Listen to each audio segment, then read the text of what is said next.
Baik, puji nama Tuhan, Shalom. Kayaknya baru sebelah sini yang kedengaran. Shalom. Haleluya. Semua sukacita kok pagi hari ini, amin. Amin. Pagi hari ini saya akan membawakan firman Tuhan yang dapat dari Bapak Dedi, ya. Bapak Dedi mintakan untuk membawakan firman Tuhan tentang teladan Stefanus. Ya. Jadi pagi hari ini saya akan sampaikan firman Tuhan tentang teladan Stefanus. Ini firman Tuhan serial juga sebenarnya, dari yang Pentakosta, Roh Kudus, mukjizat, ya, yang orang lumpuh berjalan, mukjizat, dan minggu lalu juga Pak Kris tentang mukjizat, dan minggu ini tentang teladan Stefanus. Bagaimana Stefanus adalah seorang yang dipenuhi Roh Kudus, ya. Setelah Tuhan Yesus naik ke surga, Roh Kudus turun, dan Stefanus adalah seorang yang hidup di dalam iman dan hidupnya dipenuhi oleh Roh Kudus. Itu ada dalam firman Tuhan. Ya, setiap kita sudah tahu, mungkin sudah mendengar tentang kisah Stefanus. Ya. Stefanus, dia adalah seorang proto-martir, ya, orang martir. Dia adalah martir pertama bagi Yesus. Dia mempertahankan imannya, ya. Dia mati, dirajam, dilempar batu karena mempertahankan imannya kepada Yesus. Mari kita baca firman Tuhan dalam Kisah Rasul 7 ayat yang 54 sampai dengan ayat yang ke-60. Kita pagi hari ini akan sama-sama belajar dari seorang yang bernama Stefanus. Firman Tuhan dalam Kisah Rasul pasal yang ke-7 ayat yang 54 sampai ke-60. Saya akan bacakan untuk kita semua. Firman Tuhan berkata, ketika anggota-anggota Mahkamah Agama itu mendengar semuanya itu, sangat tertusuk hati mereka. Maka mereka menyambutnya dengan kertakan gigi. Tetapi Stefanus yang penuh dengan Roh Kudus menatap ke langit, lalu melihat kemuliaan Allah dan Yesus berdiri di sebelah kanan Allah. Lalu katanya, sungguh aku melihat langit terbuka dan Anak Manusia berdiri di sebelah kanan Allah. Maka berteriak-teriaklah mereka dan sambil menutup telinga serentak menyerbu dia. Mereka menyeret dia keluar kota lalu melemparinya, dan saksi-saksi meletakkan jubah mereka di depan kaki seorang muda yang bernama Saulus. Sedang mereka yang melemparinya, Stefanus berdoa, katanya, ya Tuhan Yesus, terimalah rohku. Sambil berlutut ia berseru dengan suara nyaring, Tuhan, janganlah tanggungkan dosa ini kepada mereka. Dan dengan perkataan itu, meninggallah ia. Amin. Pagi hari ini kita akan belajar sama-sama tentang teladan Stefanus. Ya, Alkitab pertama kali menyebutkan nama Stefanus itu pada Kisah Para Rasul yang ke-6, ayat yang ke-5. Ya, Kisah Para Rasul 6 ayat ke-5. Firman Tuhan berkata, usul itu diterima baik oleh seluruh jemaat Allah. Lalu mereka memilih Stefanus, seorang yang penuh iman dan Roh Kudus, dan Filipus, Prokorus, Nikanor, Timon, Parmenas, dan Nikolaus, seorang penganut agama Yahudi dari Antioquia. Ya, firman Tuhan katakan, Stefanus itu orang yang dipenuhi oleh Roh Kudus. Dia orang yang beriman.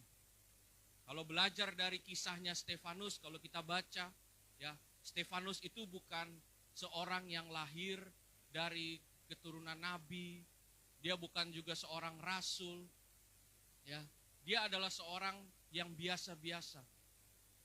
Tetapi dia adalah orang Yahudi, ya, pada saat itu dia Yahudi juga yang berbahasa Yunani, ya.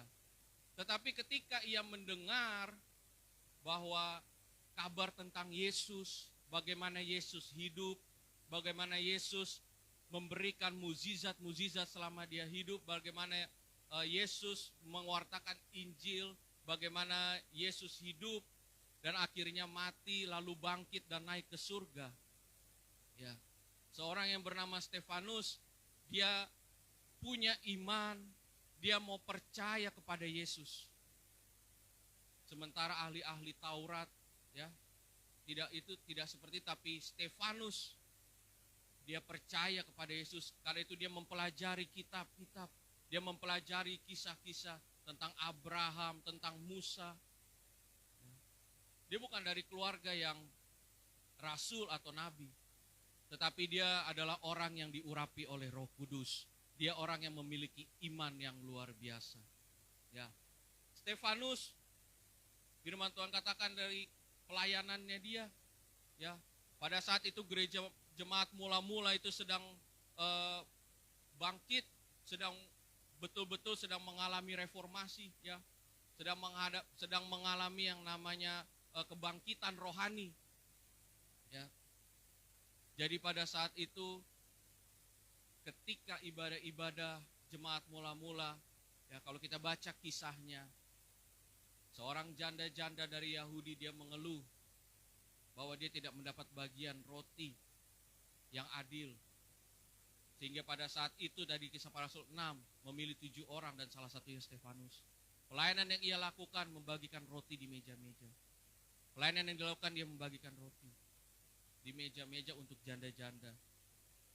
Tetapi kita belajar dari Stefanus, ya, pelayanan itu tidak dilihat dari berapa besar, berapa kecilnya. Tidak dilihat bagaimana mungkin kita ada di atas mimbar atau kita dari bawah. Tetapi ketika pelayanan iman kita, hidup kita diurapi Roh Kudus, pelayanan kita sungguh-sungguh di dalam Tuhan, Tuhan pasti berkenan dalam pelayanan kita. Dan pelayanan kita tidak pernah menjadi sia-sia. Walaupun kita di gereja mungkin pelayanan kita cuma bersih-bersih, ya, mungkin kita cuma rapihin kursi. Bagi orang mungkin, lu buat apa pi gereja kalau lu hanya bantu bersih-bersih sih? Itu menurut mata dunia. Tapi bagi Tuhan, itu adalah suatu pelayanan yang berharga di mata Tuhan. Ya, Stefanus pelayanan mulai dari membagi-bagikan roti bagi janda-janda, tapi ia lakukan pelayanan itu dengan semangat.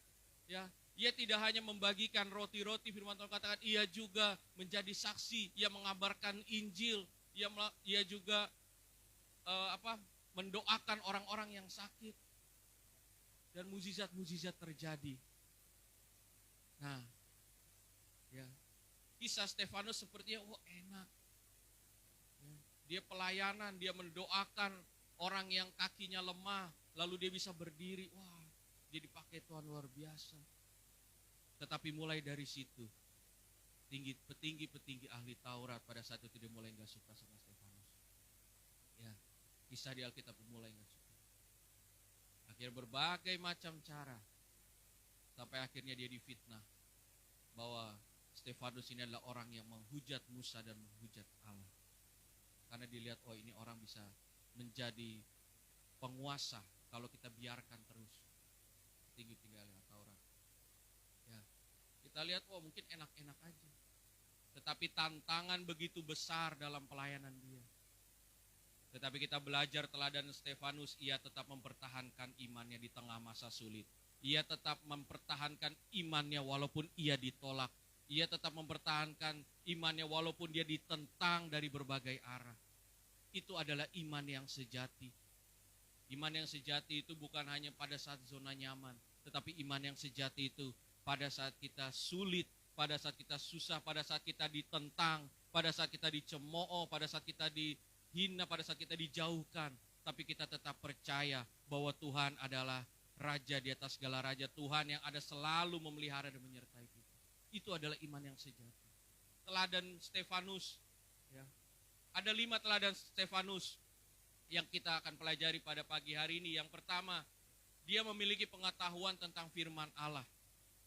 Ya, ketika ia ditangkap, ia dibawa di dalam pengadilan, ya, dia dibawa ke bait Allah untuk diadili. Tetapi di situ dia bukan diam dan menunduk. Tetapi firman Tuhan katakan di situ dia juga mewartakan Injil. Dia menceritakan kembali tentang Abraham, Ishak, Yakub, ya, ke-12 bangsa Israel, Musa bagaimana di padang gurun. Bagaimana Tuhan Yesus ada menyertai mereka, tetapi mata mereka seperti tertutup. Mereka seperti tidak mau meresponi bahwa itu adalah Yesus. Ya. Di tengah orang petinggi-petinggi sedang mengadili dia, dia tetap mengabarkan Injil. Ya. Dia tetap mengabarkan Injil. Bagaimana dia bisa mengabarkan Injil? Ya, karena itu dia memiliki pengetahuan tentang firman Allah. Karena itu kita sebagai orang-orang percaya pada pagi hari ini, kalau kita mau menjadi saksi-saksi, kita mau mengabarkan Injil, kita juga harus ngerti tentang firman Tuhan. Kita harus lebih lagi untuk membaca firman Tuhan. Ya, kita lebih lagi membaca Alkitab. Kita dapat mengabarkan Injil. Pada akhir zaman ini Allah menginginkan kita sebagai murid Kristus untuk memiliki pengetahuan yang baik tentang firman Tuhan. Memiliki pengetahuan yang baik tentang Tuhan. Sehingga apa? Sehingga kita tidak diombang-ambingkan oleh keadaan. Kita tidak diombang-ambingkan oleh pengajaran-pengajaran yang sesat saat-saat ini. Kita tidak diombang-ambingkan oleh keadaan masa sulit yang kita hadapi saat ini. Tetapi iman kita tetap bertumbuh, iman kita tetap teguh. Karena kita punya pengetahuan yang benar tentang Allah. Karena kita punya pengetahuan yang benar tentang firman Tuhan. Itu penting saat-saat ini. Ya, banyak sekali sekarang ini ajaran-ajaran yang menyesatkan, saudara.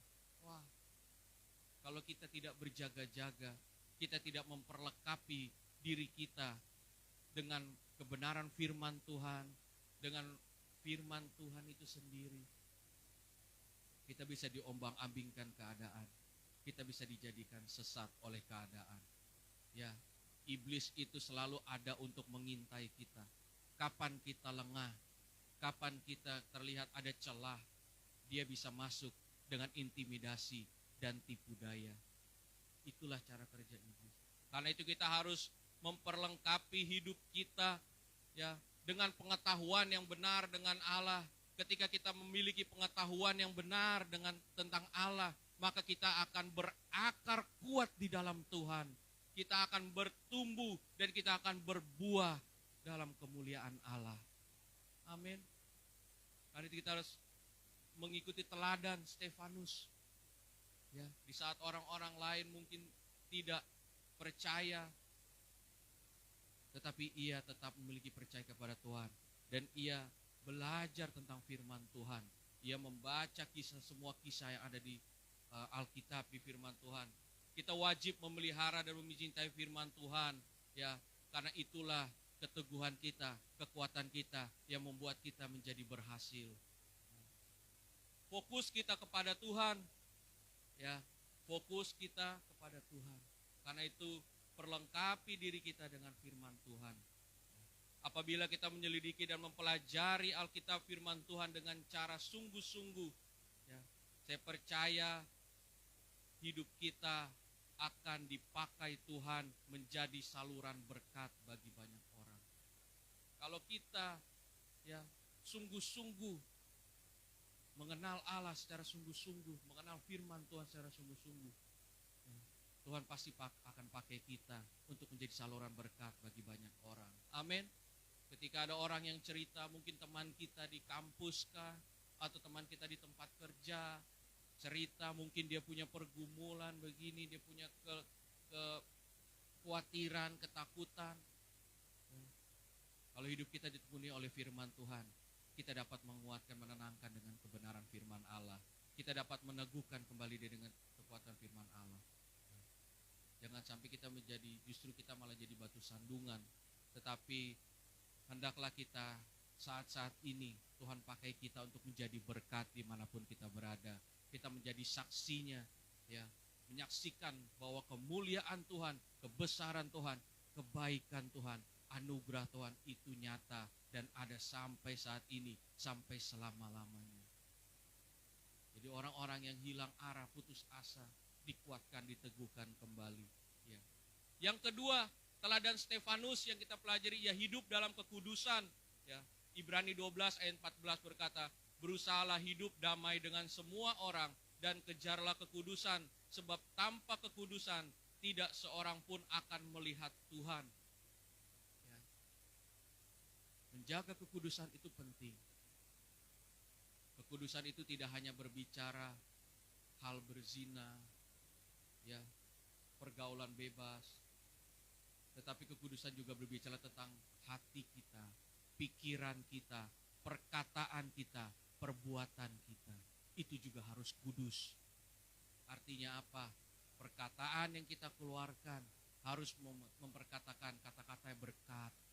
Perkataan yang kita keluarkan bukan perkataan kutuk, bukan perkataan maki-makian, bukan kebun binatang, bukan anggota tubuh manusia yang kita keluarkan, bukan makian. Tetapi perkataan yang kita keluarkan adalah perkataan-perkataan berkat. Itu menjadi penting saat-saat ini, terutama bagi anak-anak muda, ya, anak-anak remaja, anak-anak muda.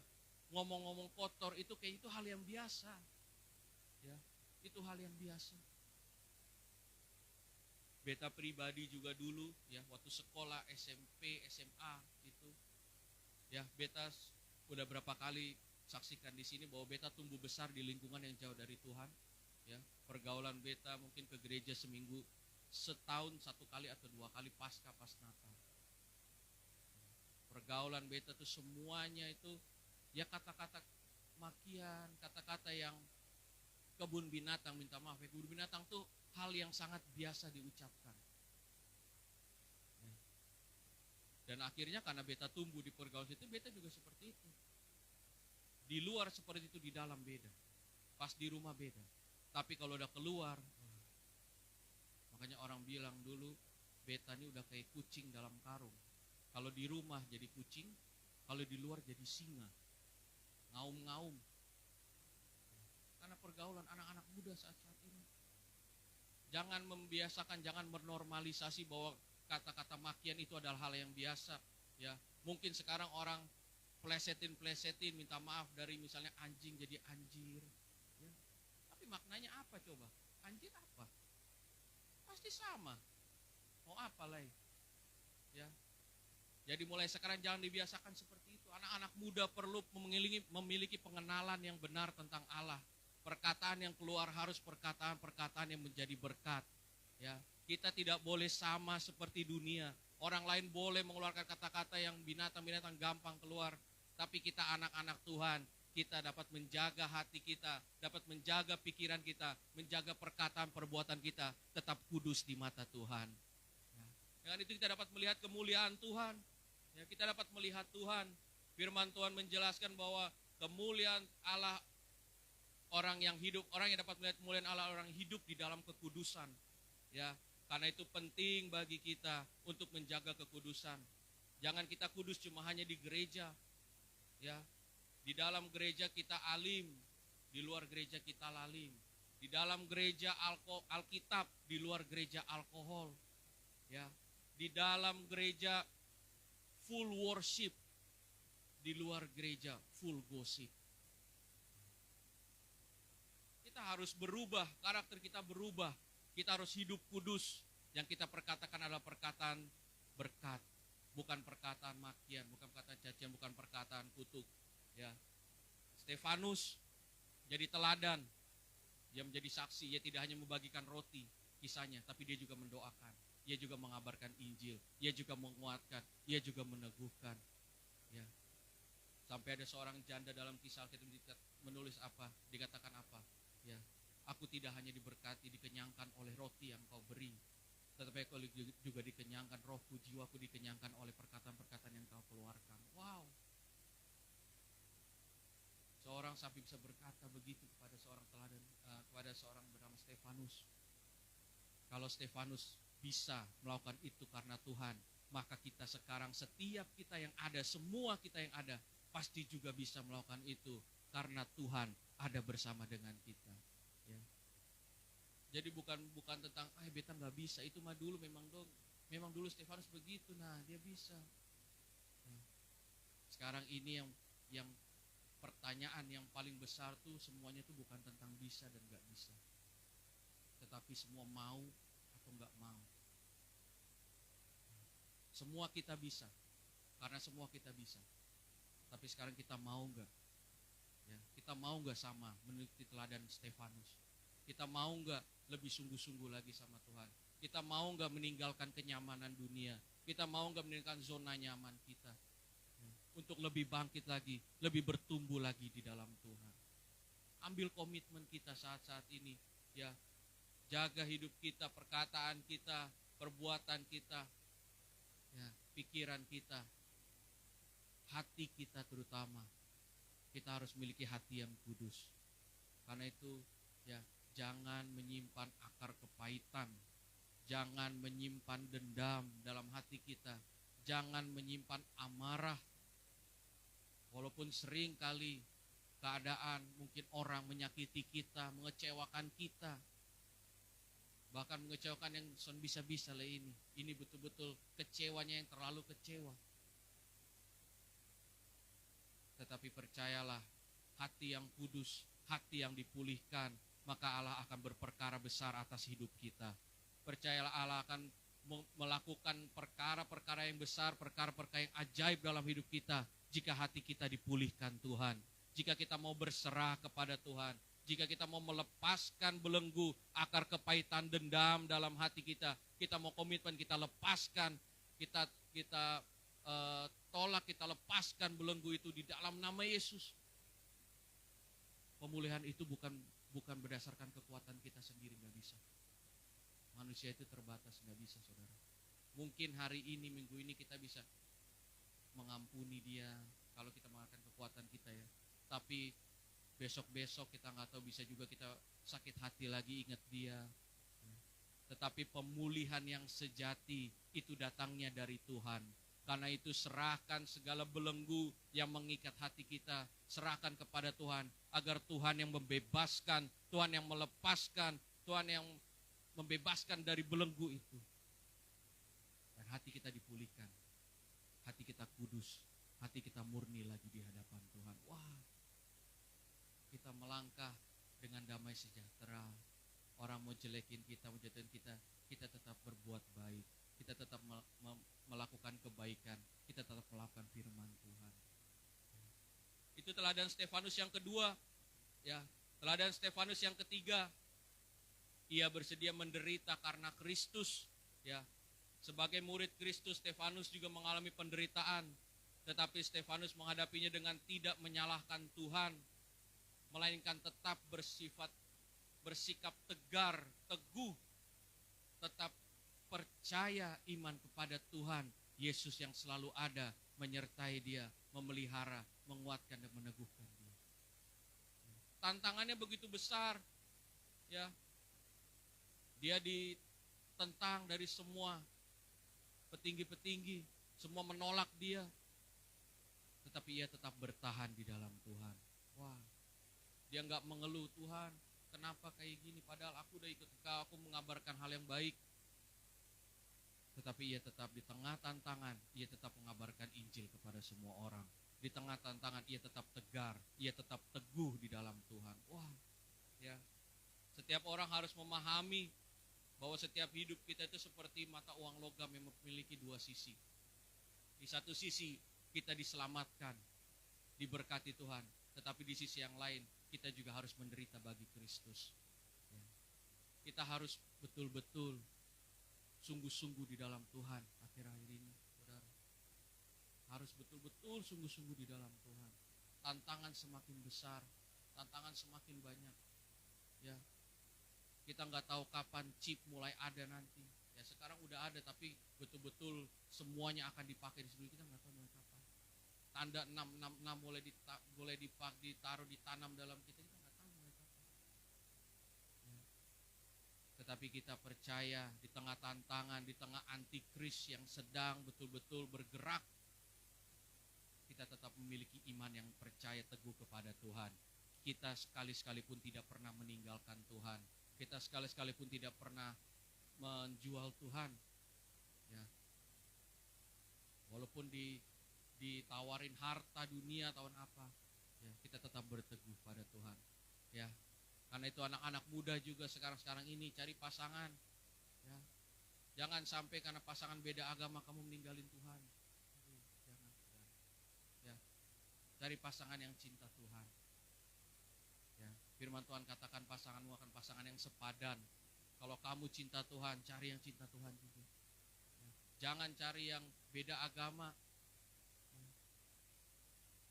Beta pernah saksikan Beta sama Ria, kita satu agama aja pas mau proses nikah agak sulit. Apalagi yang beda agama. Nanti satu berdoa kemana, satu berdoa kemana. Anak juga bingung, nanti kalau punya anak bingung juga anak. Cari pasangan yang cinta Tuhan. Ya, cari pasangan cinta Tuhan. Jadi kita harus meneladani teladan Stefanus, siap menderita. Ya, kita nggak cuma mau ada di zona nyaman. Oh, kalau kita mau ada di zona nyaman enak, saudara. Hidup itu sama seperti di gereja, setiap hari maunya di zona nyaman aja. Di gereja enak tuh, nyaman. Ya, nyaman, lingkungannya ramah. Tetapi kita tidak anak-anak Tuhan, orang-orang percaya sekarang ini, ya, kita mau keluar dari zona nyaman. Banyak orang di luar sana yang membutuhkan kasih Tuhan. Kita harus keluar, mewartakan Injil. Walaupun kita ditolak, ya, tapi kita siap menderita bagi Yesus. Karena Yesus terlebih dahulu menderita bagi kita semua. Itu teladan yang ketiga. Yang keempat, ya, Stefanus memiliki hati yang berbelas kasih. Ketika ia dilempari batu, dia tetap berdoa kepada Tuhan untuk mengampuni dosa mereka. Janganlah limpahkan dosa kepada mereka. Ya. Dia tetap mengampuni. Dia memiliki belas kasih untuk mengampuni. Nah, sekali lagi, saya ingin ingatkan kepada kita, ya, pemulihan hati. Kita jangan sampai kita terikat namanya, terbelenggu namanya akar kepahitan. Kita harus dipulihkan dan kita harus mengampuni. Kita harus memaafkan dan mengampuni, saudara. Oh, itu nggak gampang. Itu nggak gampang. Orang yang merasakan bahwa dia dihianati, dia dikecewakan, itu nggak gampang. Tapi tadi pujian katakan, bagi Tuhan tidak ada yang tak mungkin. Bagi Tuhan tidak ada yang mustahil. Buat kita gak mungkin beta bisa maafkan dia, gak mungkin beta bisa ampuni dia dengan apa yang telah dia perbuat untuk hidup beta sampai saat ini, ya. Tapi itu menurut pikiran kekuatan manusia. Tetapi bagi Tuhan tidak ada yang mustahil, bagi Tuhan tidak ada yang tak mungkin, ya. Karena itu kita harus hidup saling mengasihi, penuh dengan belas kasihan, ya. Penuh dengan belas kasihan berarti bukan hanya kita berbuat baik kepada orang yang baik saja, tetapi walaupun orang itu menjahati kita, orang itu punya niat jahat pada kita, orang itu mau menjatuhkan kita, ya, orang itu mengkhianati, menjelekkan, mengecewakan kita, kita tetap berbuat baik dan kita tetap mendoakan dia. Wow. Kalau kita semua bertumbuh, iman kita, rohani kita bertumbuh, saudara, saya percaya tempat ini pasti akan dipenuhi oleh jiwa-jiwa yang haus akan Tuhan. Ya. Ketika dia lihat, wah, dia pribadi yang luar biasa, dia pribadi yang penuh kasih, dia pribadi yang penuh damai. Wow. Karena itu mulai dari diri kita sendiri. Mari ambil komitmen, ya. Mari ambil komitmen kita. Kita memiliki hati yang penuh dengan belas kasihan. Jangan kita dihidupi dengan emosi dan amarah. Ya. Kalau orang di sini, kalau seringkali orang kalau yang penuh amarah tuh diajak kelahi sedikit langsung, lu nggak tahu siapa beta nih, lu nggak tahu nih, lu nggak tahu nih. Ya. Itu kalau orang yang di luar Tuhan mengandalkan kekuatan sendiri. Ya. Tetapi orang yang di dalam Tuhan, saya percaya adalah orang yang penuh dengan kasih. Dia tidak suka pertikaian, dia tidak suka perpecahan, dia tidak suka perselisihan, tapi damai sejahtera yang dia bawa, terang Allah yang dia bawa, kemanapun dia melangkah, orang dapat melihat bahwa damai Tuhan ada bersama dengan hidupnya. Wow. Karena kita harus sungguh-sungguh sama Tuhan, ya. Kita meneladani Stefanus. Ya, dia ada pribadi yang berbelas kasih. Jangan hitung-hitungan. Memberi dengan kerelaan hati. Ketika ada yang membutuhkan, kita tolong. Ketika ada yang perlu untuk dikuatkan, kita kuatkan, teguhkan kembali. Ya, kita harus memiliki hati yang belas kasih. Artinya kita tidak memikirkan diri sendiri, tetapi kita juga peduli kepada lingkungan kita. Kita juga peduli kepada sesama kita. Kita peduli pada keluarga kita. Jadi itu poin yang keempat. Poin yang kelima, ya, Dia setia sampai mati. Ya, dia menjadi martir. Ya, proto-martir, martir pertama. Dia mati mempertahankan imannya kepada Tuhan. Ya, dia memiliki karakter yang setia dan taat. Iman dia teguh di dalam Tuhan. Dari teladan Stefanus, dari kisah Stefanus, ya, dia setia sampai mati. Itu menggambarkan bahwa kesetiaan itu tidak diukur dari waktu. Seberapa lama kita ikut Tuhan, seberapa lama kita menjadi orang Kristen, ya. Tetapi kesetiaan itu bagaimana kita mempertahankan Yesus, mempertahankan iman kita sampai kita dipanggil Tuhan kembali. Itu kesetiaan yang sejati. Ya, gak cuma dibatasi oleh waktu. Mungkin kita udah berapa puluh tahun, berapa belas tahun ikut Tuhan. Tetapi kesetiaan yang sejati adalah bagaimana kita mempertahankan iman kita sampai mati. Seperti teladan Stefanus. Karena itu anak-anak muda sekali lagi, jangan sampai, ya, belum sampai mati, baru sampai mau nikah aja udah mengkhianati Yesus, udah menjual Yesus. Beta pernah dengar kisah orang pasangan beda agama, ya, pasangan beda agama. Dia bilang, kalau kamu benar-benar cinta, kamu harus ikut aku. Tapi dia bilang apa? Tapi dia yang menantang itu, dia bilang, terakhir dia minta putus. Dia gak mau. Kenapa? Dia bilang, kalau Tuhanmu aja kamu hianati, apalagi aku manusia. Itu akhirnya tertampar sendiri, saudara. Ya, karena itu jangan pernah mengkhianati Yesus, jangan pernah meninggalkan Yesus. Ya, jangan pernah, kita harus setia sampai akhir. Sekali Yesus, selama-lamanya Yesus dalam hidup kita. Walaupun ada tantangan, walaupun ada penolakan, ya, mungkin dari keluarga kita sendiri kita ditolak karena Yesus, tetapi percaya Tuhanlah yang akan mengubahkan seisi rumah kita.